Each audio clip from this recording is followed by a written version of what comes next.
Assalamu alaikum student. In the previous lecture we discussed about the communicable disease and the various ways through which the communicable disease is spread. In this lecture we would start our discussion by discussing the pathogens, and then we will move towards the viruses, and then we will also discuss HIV, that is the one of the disease caused by the viruses. So we start with the discussion by discussing the pathogens. So basically pathogens are the organism which cause the disease. We have already discussed about that what a disease is, so we don't go in that detail, but let me remind you that the organism, the living organism, or the organism that causes disease is called pathogen. Except pathogen, there are many environmental factors which are also responsible for the cause of disease. There are many environmental factors such as high temperature and except high temperature and many other environmental factors. There are some there are some genetic defects that are transferred from one generation and to other, which also cause the disease.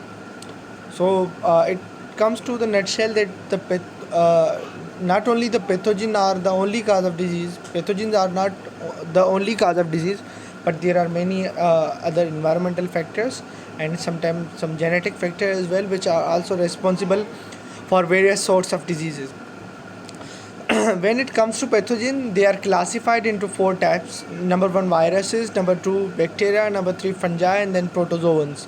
We will discuss each of this in detail. Let's start with viruses. So and about viruses, let's have some look on its history. Before 1892, the viruses were not even thought that what a virus could be. But Dmitry Ivanovsky, while examining the tobacco plant, he came across to know that there is some sort of entity that is not bacterial in its origin, and he also verified that it was not in any other type of the organism, but it was something different. And then he named that thing as a virus, and then he was the first person to observe the virus in the tobacco plant, which was causing the disease TMV, tobacco mosaic virus, which we all are familiar. So in 1892 the virus was first observed by Dmitry Ivanovsky. Okay, the virus is, when we talk about the virus, they are not classified in any kingdom. You know that we have the five kingdoms: kingdom Protoctista, kingdom Animalia, kingdom Plantae, kingdom Fungi, and there is one more kingdom Prokaryote. So means we have the five kingdom, but virus has not been classified into any of the kingdom. Why they are not classified into any of other kingdom? Because they don't show so much resemblance even with the living organisms as well.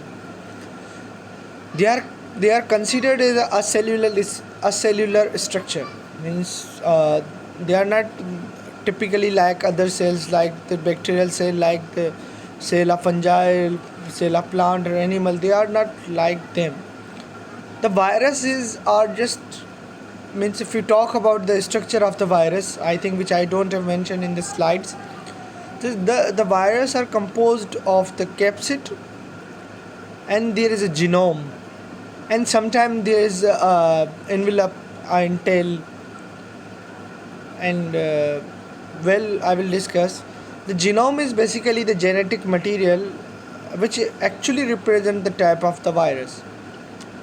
And the genome, when it comes to genome, the genome could be the DNA and could be the RNA. The genome could be the single stranded DNA or double stranded DNA, and then double stranded positive DNA, double stranded negative DNA. So genome could be any of the type. And when it comes to protein, the virus, the genome is basically composed of or surrounded by the proteins, and the protein could be from two simple types to up to 1400 different types. and the different combination possibles. So we can see that the protein could be from 2 to 1400 different types which are enclosed in the virus. Then there could be the tail which helps the virus to get attached with the different living organism. But what makes them different and why they are not classified into the some sort of the kingdom, the thing is that without living organism they show no activities at all. They are inactive, they are completely inactive. Once they get attached to the living organism, then they show their activities. There is a few picture of virus which I want to show you. So this is about virus structure. Okay, these are the images. So when we look at the images due to corona, I think the Google is showing the last lots of pictures of viruses that are of the types of corona. So well, you can look at it that there are so many pictures of viruses. That's basically just to show you to make to strong your imagination about the virus. Means once you are not supposing anything, then how you can understand all sort of the things, that what it is that what it is not. So the picture was shown you to just make you imagine that this is the virus. So we discussed that virus could be the DNA or RNA. Now about size, virus could range in the different sizes. They are available in so many different sizes. But normally they are considered and they are classified as the size between 20 to 300 nanometer. Even some of the viruses could be as large as 1400 nanometer in diameter. But mostly viruses are between 20 to 300 nanometer in diameter. And now I was also amazed to see some of the facts about the virus. There are the millions of different types of viruses, millions of different types of virus. When it comes to living organism, how many species are there of the living organism? I guess the recent report that was published by some authentic source, it was mentioned in that report that there are almost 10 million different types of species. Living species means everything that's plant, animal, and everything. There are the only 10 million different types of species. But a single entity virus, we would all be get amazed that there are the millions of different types of virus. But there is an institute named as NCBI, National Center for Biotechnological Information. Uh, but basically that institute is responsible for keeping the record of the genomes of different sort of animals, plants, and viruses, bacteria, etc. It has its own own job and own things to do. And as of September 2015, the NCBI virus genome database has more than 75,000 complete genome sequences of virus. That is just a small number. Although the viruses are in the millions of the number and the millions of different types of species. And viruses,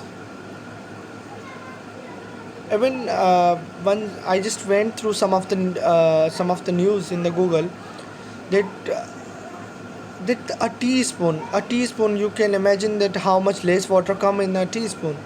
But a teaspoon of the water that has been taken from seas contains almost 1 million virus. 1 million virus. So means this is a huge amount of the virus, that virus loads too much load in that 1 teaspoon. So you can imagine that much oceans and then all sort of the thing. Well, now about more things about the virus. Antibiotics do not work against a virus. It has also been seen that lots of the time, because we are also discussing the communicable diseases, so we would connect our discussion with the disease. that lots of time there are flu and many symptoms like flu-like symptoms and many viral infection, in which when we are affected with virus we just go to the doctors, and when they don't analyze properly they just write down and prescribe a lot of antibiotics for the viral infection. This is like we can say in Urdu lamha fikriya कि we are being prescribed lots of antibiotics for a viral infection, and actually the antibiotics do not work against a viral infection. That's fact. And then example of virus include cold, flu, measles, herpes, hepatitis, HIV, mononucleosis, and recently the corona.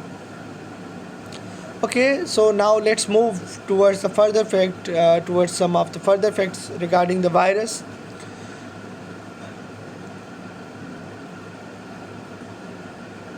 In January 2018, this is a recent report. In January 2018, scientists reported that 800 million different types of virus, mainly of marine origin, are deposited daily in the earth from its atmosphere or in the earth atmosphere. 800 million viruses are deposited daily on the surface of earth, as per report published in 2018. And some of the facts: the viruses could also be synthesized in the laboratories, and one of such is de novo, which means from scratch, was the first synthetic virus that was created in 2002. So first synthetic virus was created in 2002, which is named as de novo. Except that there are so many viruses which occur in this world naturally. And when it comes to virus, I have already said you that its structure is composed of capsid, and then there is genome. Capsid is made up of proteins, and it could be 200 to 2 to 1400 different types of protein. And about genome, there could be DNA and RNA. And there are millions of types of viruses, and I think they are one of the means if we talk about the aquatic environment, they are the abundant type of type of entity in the aquatic environment. There is nothing more than a virus in the aquatic environment. It could be oceans or any sort of aquatic life. So there are the millions of the viruses in the aquatic environment. And I would also like to tell you that in the aquatic environment, the dominant virus species that is found is the bacteriophage. Bacteriophage is the type of the virus which attacks on the bacteria. Bacteriophages are ineffective against humans and plants and all other sort of animals. They just destroy the bacteria, and they are designed in such a way. Not designed in such a way by means that some sort of person is designed, but the creator that is creator is designed this in that way. And I might also discuss with you that why it is like so, but let's come and discuss that the bacteriophage. So you would be amazed to know that means when it comes to virus, a lot of us think that it has only the negative. Means when we talk about the virus, the image that comes frequently in our mind is negativity, black, or some negative symbolisms. But in the aquatic environment, it is a vital role while attacking bacteria. It converts that bacteria and many dead bacteria into the simple organic compounds, which then go to the seabed and then are again absorbed by some sort of the organism, and the cycle is going on. And who is responsible for that cycle? The viruses.